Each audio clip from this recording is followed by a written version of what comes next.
특별한 질병이 없는데도 왜 여기저기가 아프고 불편한 걸까? 나이 들면 몸이 예전 같지 않은 게 당연한 걸까? 결론부터 말하자면 그렇지 않다. 이번 영상에서는 우리 몸에 만성 염증이 생기는 이유, 돈 안 들이고 염증 수치를 낮출 수 있는 방법, 아픈 몸을 건강하게 되돌릴 수 있는 생활 습관들에 대해 알려드릴 텐데요. 집에서도 돈 안 들이고 할 수 있고 전혀 어렵지 않으니 걱정하지 않으셔도 됩니다. 누구나 쉽게 이해하실 수 있도록 핵심만 정리해 드리겠습니다. 지금 시작합니다. 책 의사의 반란부터 같이 보시죠. 염증은 왜 생기는 걸까? 흔히들 신체의 한 부분에 통증과 함께 이상소견이 나타나면 염증 반응이 생겼다고 이야기하곤 한다. 그런데 염증이 무엇이냐고 물어보면 대답할 사람이 별로 없다. 그냥 고름이 나오는 것 아니냐고 대답할 뿐이다. 여기서 고름이 나오는 염증 반응은 감염에 의해 생기는 염증이다. 한마디로 외부에서 들어온 이물질과 싸운 면역세포들의 시체가 고름이 된다고 생각하면 된다. 사실 우리 몸에서는 머리끝에서 발끝까지 염증이 생길 수 있다는 사실 알고 있는가?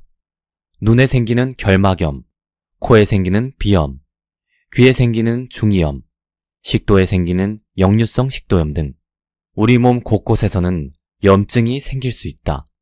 염증이 생겼을 때는 통증을 동반하게 된다. 그리고 여기서의 통증은 바로 혈액순환과 관련이 있다. 염증이란 손상된 조직을 회복하기 위해 혈류를 늘리는 반응이기 때문이다. 그렇다면 도대체 어떻게 해야 염증 수치를 낮출 수 있을까? 여기서 책 짠맛의 힘을 잠깐 들여다보도록 하자. 첫 번째로 우리는 소금을 통해 염증을 다스릴 수 있다. 최근 소금이 염증을 제어한다는 사실을 밝힌 흥미로운 연구 결과가 나왔다. 미국과 독일 공동연구진이 기고한 논문을 보면 소금이 인체에 침입한 세균을 물리치는 면역력을 기르는데 기여한다는 내용이 나온다. 소금 섭취가 인체에 미치는 영향을 실험하던 도중 상처가 난 피부에 고농도의 소금이 축적된다는 것을 발견한 것이다. 사실 소금물에서 살아남을 수 있는 세균은 없다. 바닷가에서 놀 때는 조개 껍질이나 바위에 상처가 나도 덧나지 않고 잘 아물었던 것도, 옛날 할머니들이 상처난 아이에게 된장을 발라주었던 것도 모두 소금기 때문이다. 동서양을 막론하고 전염병, 역병이 돌면 소금으로 막았다. 다치거나 찢어지고 베었을 때 소금을 먹거나 뿌리면 빨리 아문다. 잇몸이나 치아의 염증으로 통증이 심할 때도 소금이 도움이 된다. 여드름이나 종기, 뾰루지, 농, 아토피, 류머티즘, 간염, 결막염 등 모든 염증에는 소금이 필요하다. 간이 안 된 음식은 빨리 상하는데 간간하게 절여 놓으면 잘 썩지 않듯 사람의 몸도 싱거우면 염증에 시달린다. 그래서 자주 염증에 시달리는 사람은 질 좋은 소금을 구해 평소에도 꾸준히 먹는 것이 좋다. 된장국이나 미역국, 콩나물국 등에 소금이나 조선간장을 타서 뜨겁게 먹고 땀을 내줘도 좋다. 물과 소금을 충분히 보충해주고 몸을 따뜻하게 해주면 염증이 더는 진행되지 않아서 회복이 빠르다. 그렇지 못할 경우 콧물, 코막힘, 가래 같은 증상이 심해져 기관지염, 중이염, 폐렴 등으로 진행될 수 있다. 몸을 따뜻하게 해서 땀을 내고 수분을 보충할 때도 맹물보다 간간한 소금물을 마시면 탈수를 예방할 수 있다. 여기 당뇨병 진단을 받았던 60대 중반 J씨의 사례를 같이 들어보자. 60대 중반 J씨는 당뇨 진단을 받고 나서 꾸준히 건강 관리를 해오고 있었다. 식이요법과 규칙적인 운동으로 혈당 관리를 해왔는데 언제부턴가 약을 써도 혈당이 조절되지 않아서 고민 중이었다. 온몸에 붓기가 있었고 잠을 자도 개운하지가 않았다. 밤에 한두 번은 소변 때문에 잠이 깨는 야간요가 있었는데 이때의 요실금 증상, 어지럼증, 손발 저림, 머리숱이 가늘어지고 숱이 없는 건 모두 전형적인 소금 부족 증상이다. 소금의 중요성을 알고 나서는 그동안 해왔던 채식 위주의 저염식 식이요법이 자신에게 맞지 않는다는 것을 알게 되었다. 전에는 건강을 생각해 외식은 거의 하지 않았고 음식을 할 때도 재료 본연의 맛을 살리기 위해 나물이나 국 등에도 간을 거의 하지 않았다. 그런데다 반찬은 채식 위주로 먹다 보니 염분이 많이 부족했던 것이다. 노폐물과 수분을 배출하는 힘이 약해 있어서인지 음료수나 물을 많이 마시지 않는데도 늘 붓기가 있었다고 한다.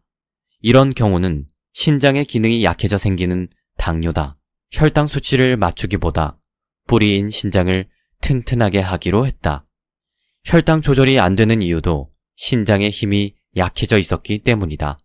신장의 힘부터 키워놓으면 혈당 조절은 저절로 된다는 것을 이해한 뒤 물과 염분 섭취를 하기로 했다. 억지로 싱겁게 먹다가 입맛에 맞춰 간을 해서 먹으니 맛도 좋고 소화도 잘 되어 속이 편해졌다. 식사 외에 하루 2번 정도 소금차를 마셔 몸을 따뜻하게 하고 부족한 염분과 수분을 보충해 주었다. 그 후로는 혈당 수치를 잴 때마다 본인도 깜짝 놀랄 만큼 혈당 조절이 잘 되었다. 잡곡으로 기본 영양을 잘하고 있었으며 걷기, 취미 활동 등 건강한 생활 습관을 가지고 있어 여기에 소금이 더해지니 효과가 빨리 나타났다. 밤에 일어나 화장실 가는 일이 없어지고 요실금과 어지럼증도 사라졌다. 붓기가 빠지자 몸도 가벼워졌다. 그런데 건강하게 살려면 소금을 얼마나 어떻게 먹어야 하는 걸까? 일단 소금과 물의 균형을 맞춰줘야 한다. 물은 우리 몸의 70%를 차지하며 온갖 소화액과 호르몬, 진액을 만들어낼 뿐 아니라 혈액의 원료, 체액의 주성분이 된다. 하지만 이렇게 중요한 물이라도 물만 많이 마시면 위험해진다. 아니, 억지로 마시려고 해도 목구멍으로 잘 넘어가지 않는다. 억지로 넘긴다 해도 소변만 마려울 뿐 몸이 수분을 품을 수 없다. 물이 먹히지 않는데 의식적으로 많이 마시려고 애쓰는 사람이 많다. 세계보건기구의 물 권장량은 1.5리터고 소금 권장량은 5g이다. 우리 몸의 혈중 염도인 0.9%를 기준으로 두고 단순 비교를 해도 농도가 전혀 맞지 않는다. 1.5리터 기준이면 12.5g, 최소 10g 이상 되어야 염도가 맞는다. 저염식을 하면서 물까지 많이 마시면 체액의 염도를 맞추느라 우리 몸은 이뇨작용을 통해 수분을 소변으로 배출하게 된다. 물을 많이 마셨더니 화장실만 자주 가더라는 상황이 되는 것이다. 물과 소금이 부족한 상태에서 커피, 녹차, 음료 등을 많이 마셔도 이뇨가 심해진다. 이런 경우 물을 아무리 많이 마신다고 해도 몸에서 보유할 수 없어 오히려 만성 탈수 상태가 될 수 있다. 실제로 2002년 보스턴 마라톤 대회에 출전했던 선수가 저나트륨 혈증으로 사망한 일이 있는데 이 사건이 있은 뒤 주최 측은 음수대 공급 간격을 더 늘려 물 섭취를 줄이도록 했다. 2007년에는 미국 캘리포니아에서 한 여성이 물 마시고 소변 참기라는 엽기적인 게임에 출전했다가 사망한 사례도 있다.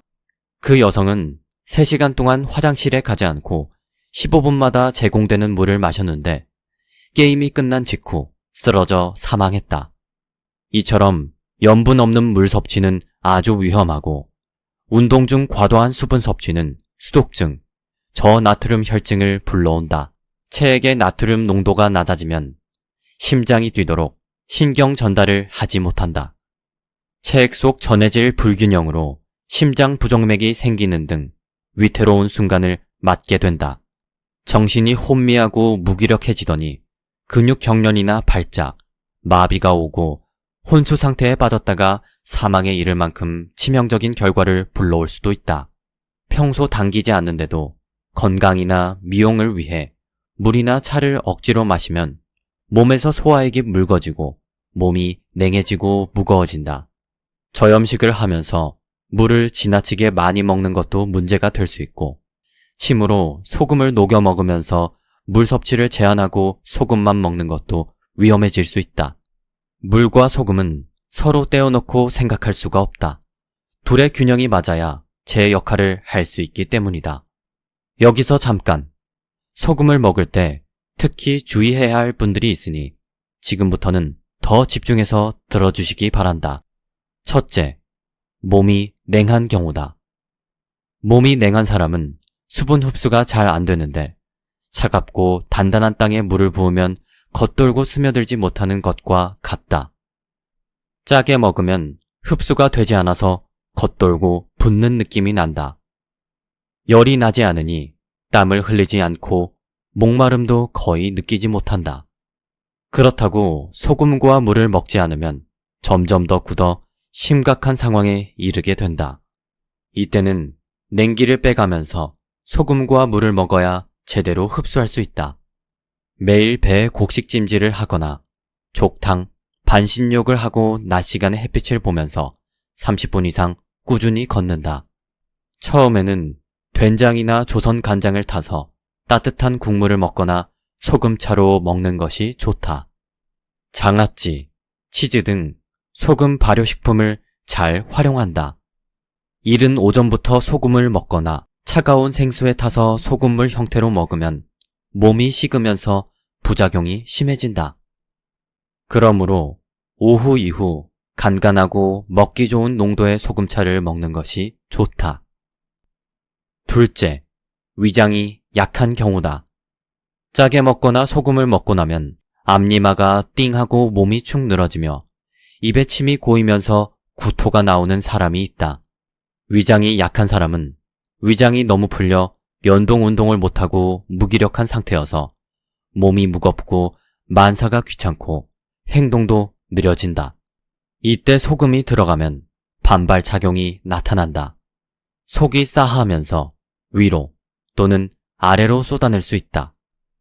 이때는 소금을 먹기 전에 단맛이 나는 꿀이나 설탕, 사탕 등으로 위장을 보호해야 한다.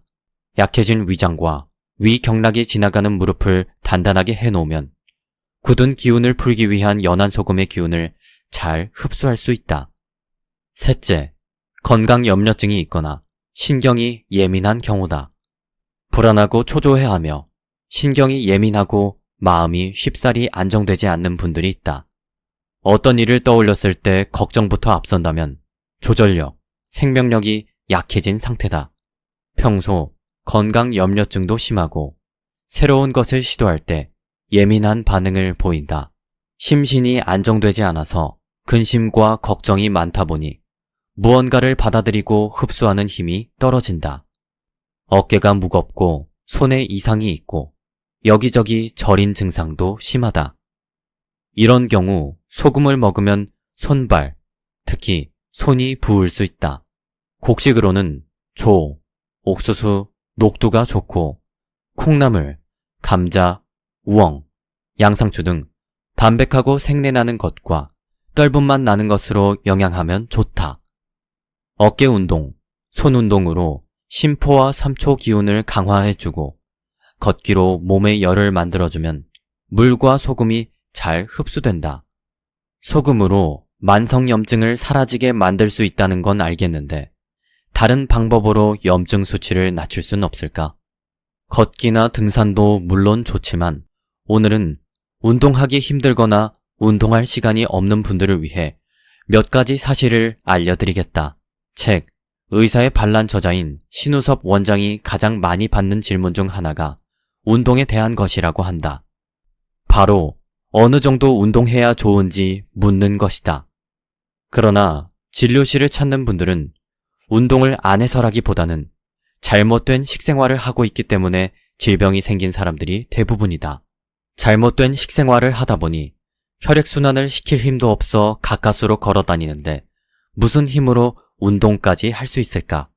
힘이 없으니 힘을 만들기 위해 헬스장에라도 다니고 싶은 마음이야 충분히 이해되지만 입맛을 바꾸지 않고 계속 그런 상태로 운동을 시작하겠다고 헬스장에 가서 등록하고 나면 10중 8구 3, 4일 만에 그만두게 된다.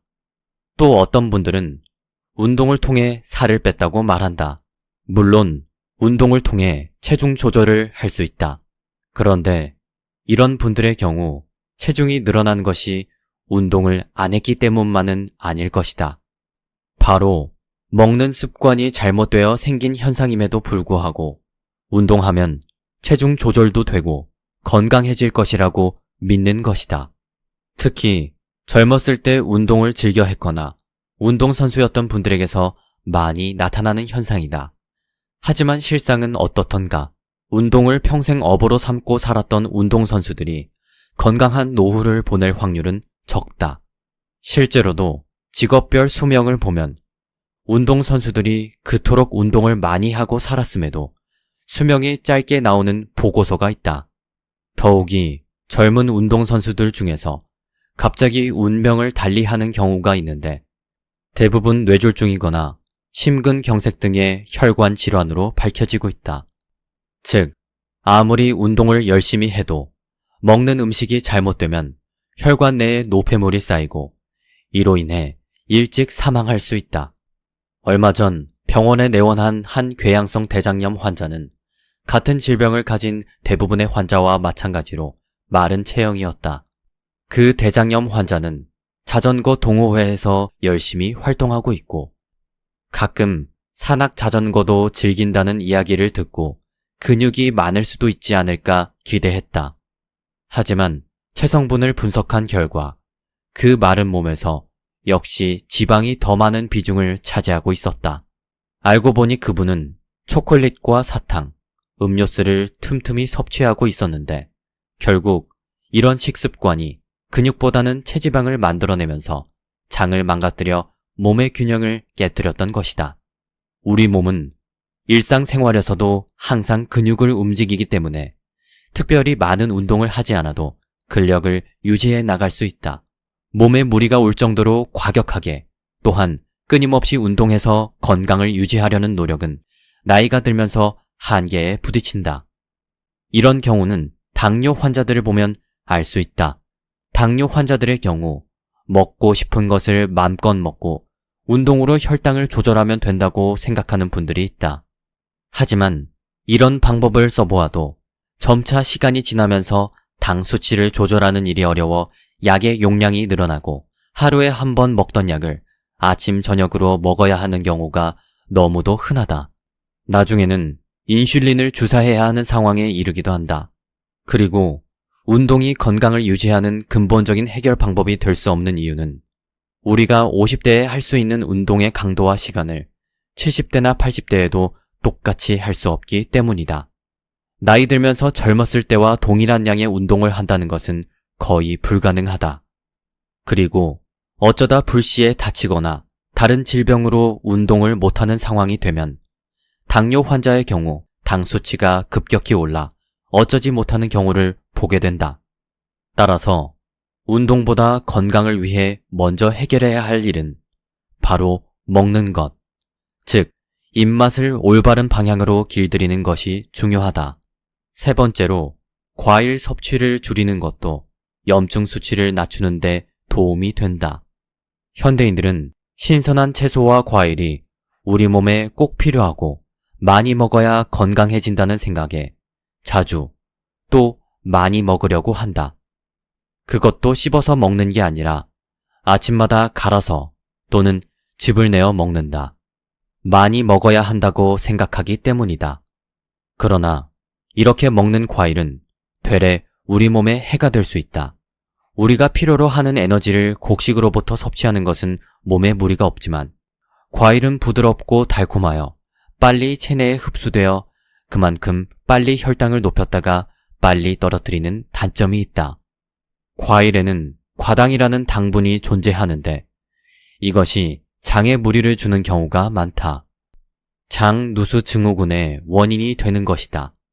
실례로 대장의 염증성 질환인 궤양성 대장염 환자들은 과일을 먹으면 바로 혈변이 나오고 설사를 하는 경우가 많다. 정상적인 장을 가진 사람들도 과일을 많이 먹으면 변이 풀리고 묽어지는 것이다. 견과류와 과일 위주로 식사를 했다가 췌장에 무리가 와서 병원 신세를 짓는 경우도 많다고 하니 인간에게 과일은 결코 주식이 될 수 없음을 반드시 기억해 두길 바란다. 지금까지의 글은 책 의사의 반란과 100년 면역력을 키우는 짠맛의 힘에서 가져왔는데요.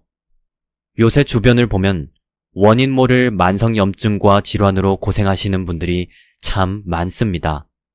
사실 이렇게 오늘 구독자 여러분께 만성염증에 대해 말씀드리고 책을 소개하게 된 건 저희 어머니 영향이 큰데요.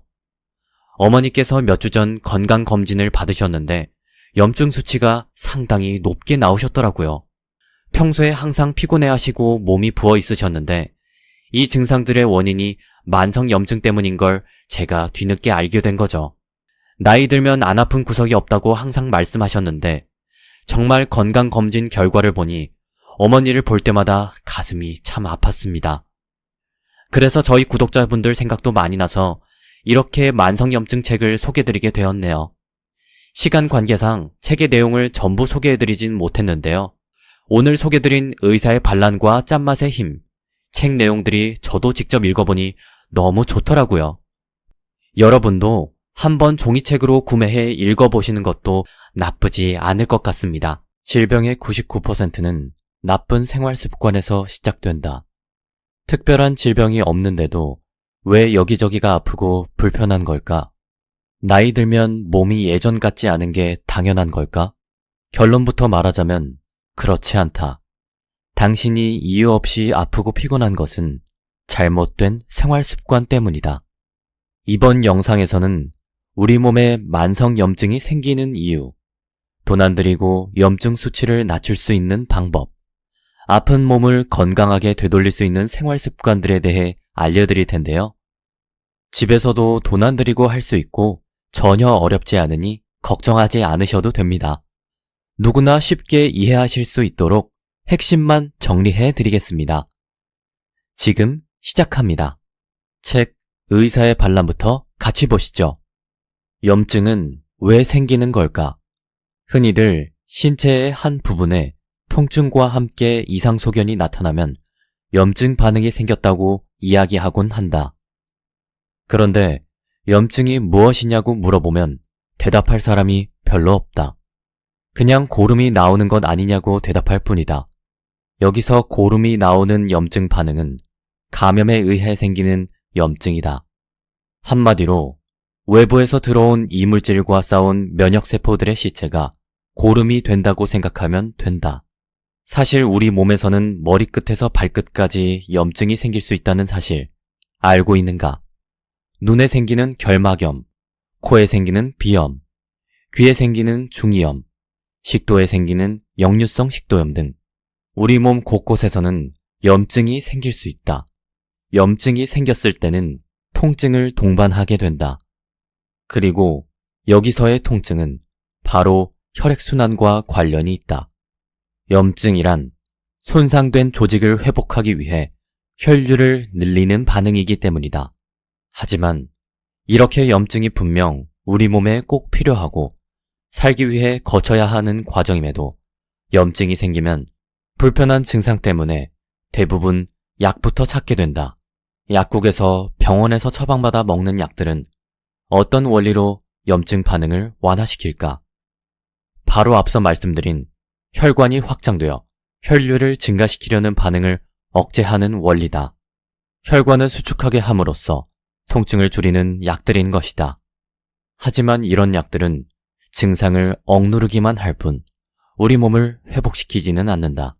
회복되지 못한 상태로 남아있다가 약 기운이 떨어지면 다시 혈류를 증가시키려 하고 그러면 다시 통증이 생기고 그 때문에 한 알 먹었던 진통제가 시간이 흐르면서 두 알이 되고 네 알이 되는 것이다. 또 네 알의 약이 통증을 완전히 없애주고 재발하지 않게 해주면 좋겠는데 실상은 그렇게 약을 먹어도 또다시 생기는 통증으로 괴로워하는 사람들이 많은 것을 볼 수 있다.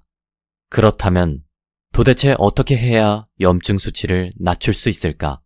돈 안 들이고도 효과적으로 만성염증을 없앨 수 있는 방법은 없을까? 가장 중요한 건 바로 생활 습관부터 차차 개선해 나가는 것이다. 여기서 책 짠맛의 힘을 잠깐 들여다보도록 하자. 첫 번째로 우리는 소금을 통해 염증을 다스릴 수 있다. 최근 소금이 염증을 제어한다는 사실을 밝힌 흥미로운 연구 결과가 나왔다. 미국과 독일 공동연구진이 기고한 논문을 보면 소금이 인체에 침입한 세균을 물리치는 면역력을 기르는데 기여한다는 내용이 나온다. 소금 섭취가 인체에 미치는 영향을 실험하던 도중 상처가 난 피부에 고농도의 소금이 축적된다는 것을 발견한 것이다. 사실 소금물에서 살아남을 수 있는 세균은 없다. 바닷가에서 놀 때는 조개 껍질이나 바위에 상처가 나도 덧나지 않고 잘 아물었던 것도, 옛날 할머니들이 상처난 아이에게 된장을 발라주었던 것도 모두 소금기 때문이다. 동서양을 막론하고 전염병, 역병이 돌면 소금으로 막았다. 다치거나 찢어지고 베었을 때 소금을 먹거나 뿌리면 빨리 아문다. 잇몸이나 치아의 염증으로 통증이 심할 때도 소금이 도움이 된다. 여드름이나 종기, 뾰루지, 농, 아토피, 류머티즘, 간염, 결막염 등 모든 염증에는 소금이 필요하다. 간이 안 된 음식은 빨리 상하는데 간간하게 절여 놓으면 잘 썩지 않듯 사람의 몸도 싱거우면 염증에 시달린다. 그래서 자주 염증에 시달리는 사람은 질 좋은 소금을 구해 평소에도 꾸준히 먹는 것이 좋다. 된장국이나 미역국, 콩나물국 등에 소금이나 조선간장을 타서 뜨겁게 먹고 땀을 내줘도 좋다. 물과 소금을 충분히 보충해주고 몸을 따뜻하게 해주면 염증이 더는 진행되지 않아서 회복이 빠르다. 그렇지 못할 경우 콧물, 코막힘, 가래 같은 증상이 심해져 기관지염, 중이염, 폐렴 등으로 진행될 수 있다. 몸을 따뜻하게 해서 땀을 내고 수분을 보충할 때도 맹물보다 간간한 소금물을 마시면 탈수를 예방할 수 있다. 여기 당뇨병 진단을 받았던 60대 중반 J씨의 사례를 같이 들어보자. 60대 중반 J씨는 당뇨 진단을 받고 나서 꾸준히 건강 관리를 해오고 있었다. 식이요법과 규칙적인 운동으로 혈당 관리를 해왔는데 언제부턴가 약을 써도 혈당이 조절되지 않아서 고민 중이었다. 온몸에 붓기가 있었고 잠을 자도 개운하지가 않았다. 밤에 한두 번은 소변 때문에 잠이 깨는 야간요가 있었는데 이때의 요실금 증상, 어지럼증, 손발 저림, 머리숱이 가늘어지고 숱이 없는 건 모두 전형적인 소금 부족 증상이다. 소금의 중요성을 알고 나서는 그동안 해왔던 채식 위주의 저염식 식이요법이 자신에게 맞지 않는다는 것을 알게 되었다. 전에는 건강을 생각해 외식은 거의 하지 않았고 음식을 할 때도 재료 본연의 맛을 살리기 위해 나물이나 국 등에도 간을 거의 하지 않았다. 그런데다 반찬은 채식 위주로 먹다 보니 염분이 많이 부족했던 것이다. 노폐물과 수분을 배출하는 힘이 약해 있어서인지 음료수나 물을 많이 마시지 않는데도 늘 붓기가 있었다고 한다. 이런 경우는 신장의 기능이 약해져 생기는 당뇨다. 혈당 수치를 맞추기보다 뿌리인 신장을 튼튼하게 하기로 했다. 혈당 조절이 안 되는 이유도 신장의 힘이 약해져 있었기 때문이다. 신장의 힘부터 키워놓으면 혈당 조절은 저절로 된다는 것을 이해한 뒤 물과 염분 섭취를 하기로 했다. 억지로 싱겁게 먹다가 입맛에 맞춰 간을 해서 먹으니 맛도 좋고 소화도 잘 되어 속이 편해졌다.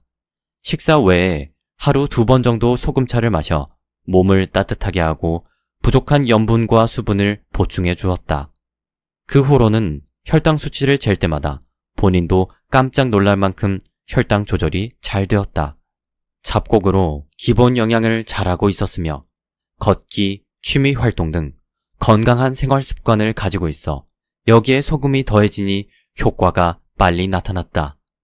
밤에 일어나 화장실 가는 일이 없어지고 요실금과 어지럼증도 사라졌다.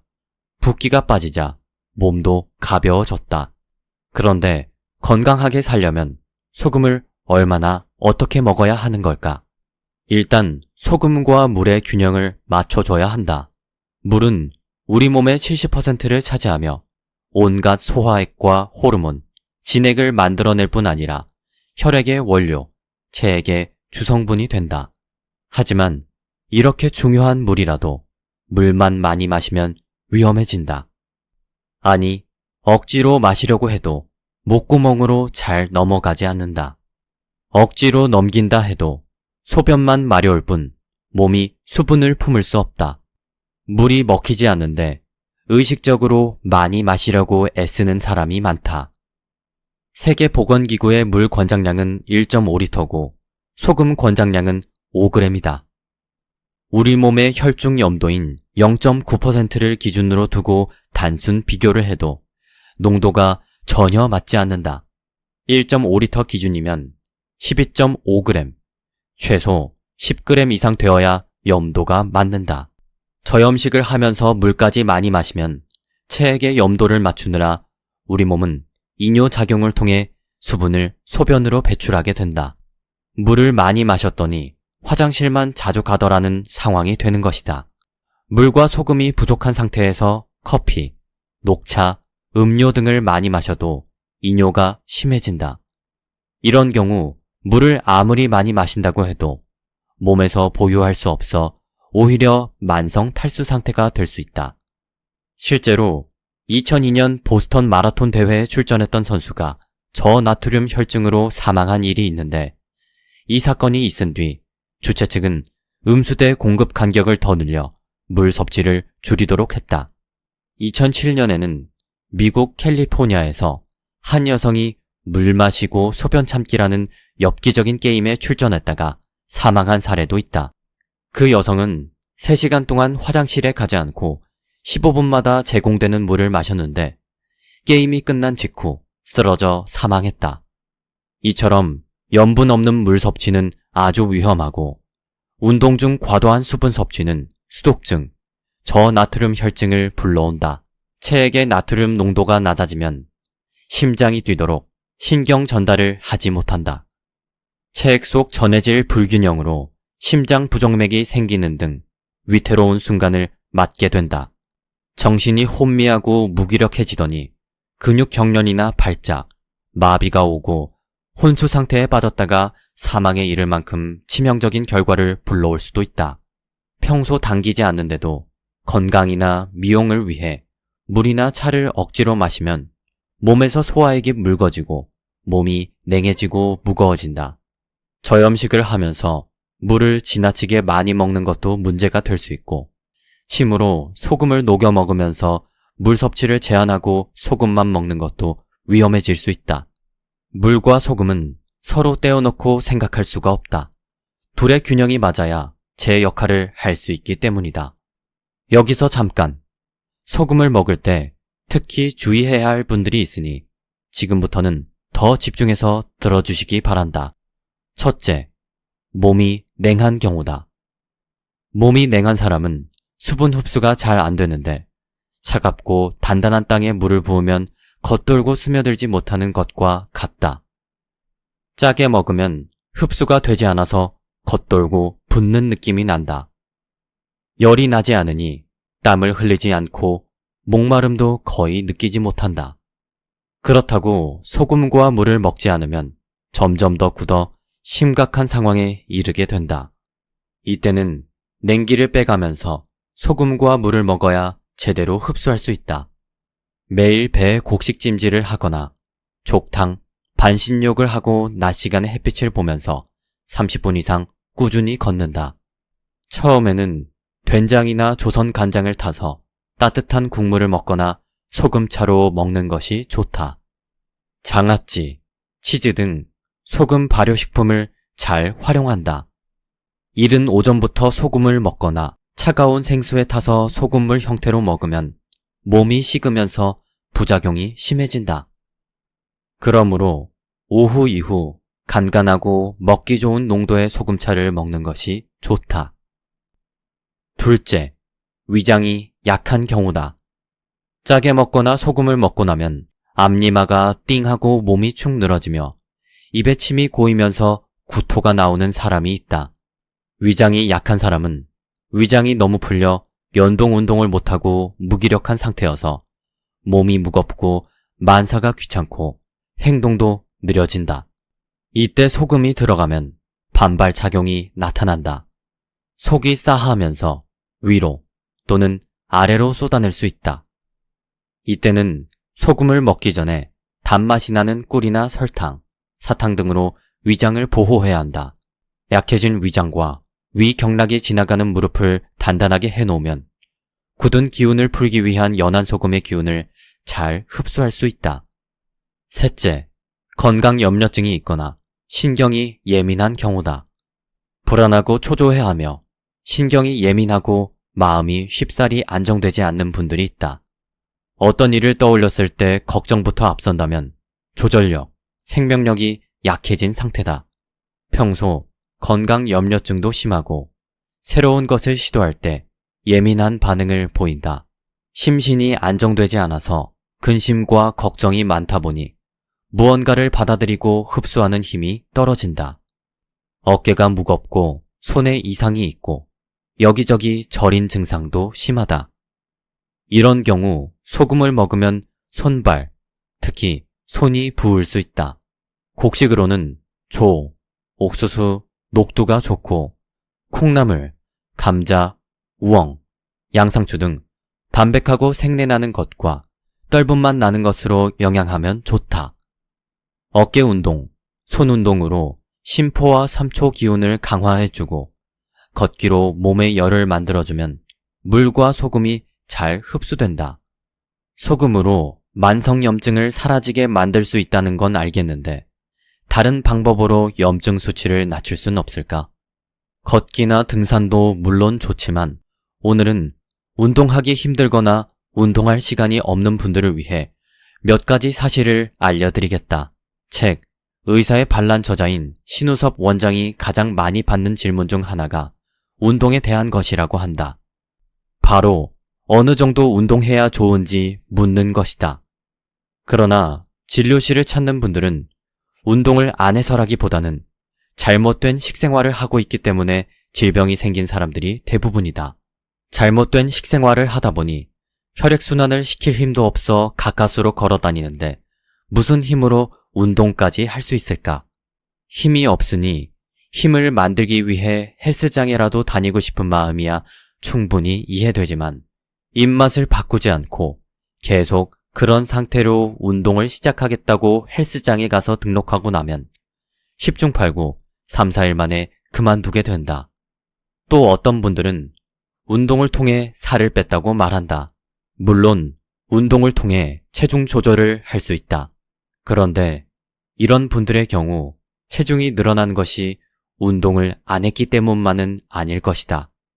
바로 먹는 습관이 잘못되어 생긴 현상임에도 불구하고 운동하면 체중 조절도 되고 건강해질 것이라고 믿는 것이다. 특히 젊었을 때 운동을 즐겨 했거나 운동선수였던 분들에게서 많이 나타나는 현상이다. 하지만 실상은 어떻던가? 운동을 평생 업으로 삼고 살았던 운동선수들이 건강한 노후를 보낼 확률은 적다. 실제로도 직업별 수명을 보면 운동선수들이 그토록 운동을 많이 하고 살았음에도 수명이 짧게 나오는 보고서가 있다. 더욱이 젊은 운동선수들 중에서 갑자기 운명을 달리하는 경우가 있는데 대부분 뇌졸중이거나 심근경색 등의 혈관 질환으로 밝혀지고 있다. 즉, 아무리 운동을 열심히 해도 먹는 음식이 잘못되면 혈관 내에 노폐물이 쌓이고 이로 인해 일찍 사망할 수 있다. 얼마 전 병원에 내원한 한 궤양성 대장염 환자는 같은 질병을 가진 대부분의 환자와 마찬가지로 마른 체형이었다. 그 대장염 환자는 자전거 동호회에서 열심히 활동하고 있고 가끔 산악 자전거도 즐긴다는 이야기를 듣고 근육이 많을 수도 있지 않을까 기대했다. 하지만 체성분을 분석한 결과 그 마른 몸에서 역시 지방이 더 많은 비중을 차지하고 있었다.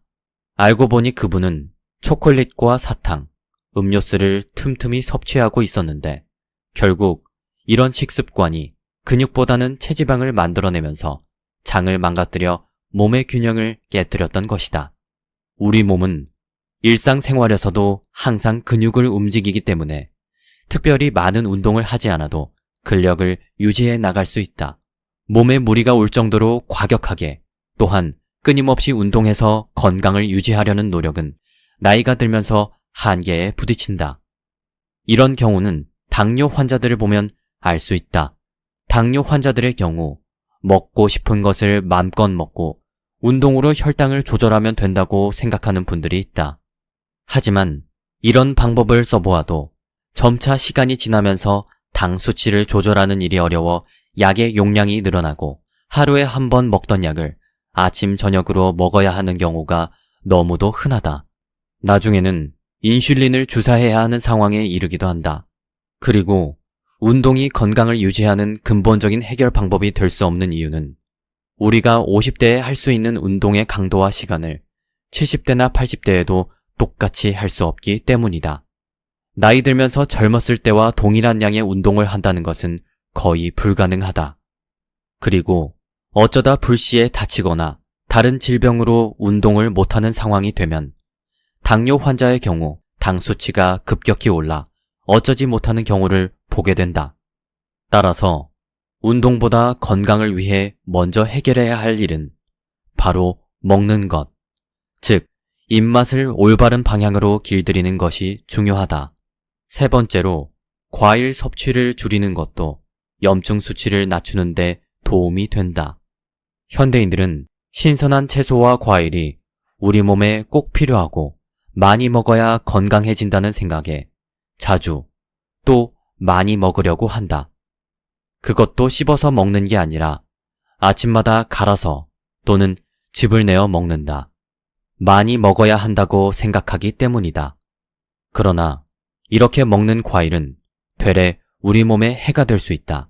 우리가 필요로 하는 에너지를 곡식으로부터 섭취하는 것은 몸에 무리가 없지만 과일은 부드럽고 달콤하여 빨리 체내에 흡수되어 그만큼 빨리 혈당을 높였다가 빨리 떨어뜨리는 단점이 있다. 과일에는 과당이라는 당분이 존재하는데 이것이 장에 무리를 주는 경우가 많다. 장 누수 증후군의 원인이 되는 것이다. 실례로 대장의 염증성 질환인 궤양성 대장염 환자들은 과일을 먹으면 바로 혈변이 나오고 설사를 하는 경우가 많다. 정상적인 장을 가진 사람들도 과일을 많이 먹으면 변이 풀리고 묽어지는 것이다. 견과류와 과일 위주로 식사를 했다가 췌장에 무리가 와서 병원 신세를 짓는 경우도 많다고 하니 인간에게 과일은 결코 주식이 될 수 없음을 반드시 기억해 두길 바란다. 지금까지의 글은 책 의사의 반란과 100년 면역력을 키우는 짠맛의 힘에서 가져왔는데요. 요새 주변을 보면 원인 모를 만성염증과 질환으로 고생하시는 분들이 참 많습니다. 사실 이렇게 오늘 구독자 여러분께 만성염증에 대해 말씀드리고 책을 소개하게 된 건 저희 어머니 영향이 큰데요. 어머니께서 몇 주 전 건강검진을 받으셨는데 염증 수치가 상당히 높게 나오셨더라고요. 평소에 항상 피곤해하시고 몸이 부어 있으셨는데 이 증상들의 원인이 만성염증 때문인 걸 제가 뒤늦게 알게 된 거죠. 나이 들면 안 아픈 구석이 없다고 항상 말씀하셨는데 정말 건강검진 결과를 보니 어머니를 볼 때마다 가슴이 참 아팠습니다. 그래서 저희 구독자분들 생각도 많이 나서 이렇게 만성염증 책을 소개드리게 되었네요. 시간 관계상 책의 내용을 전부 소개해드리진 못했는데요. 오늘 소개드린 의사의 반란과 짠맛의 힘, 책 내용들이 저도 직접 읽어보니 너무 좋더라고요. 여러분도 한번 종이책으로 구매해 읽어보시는 것도 나쁘지 않을 것 같습니다.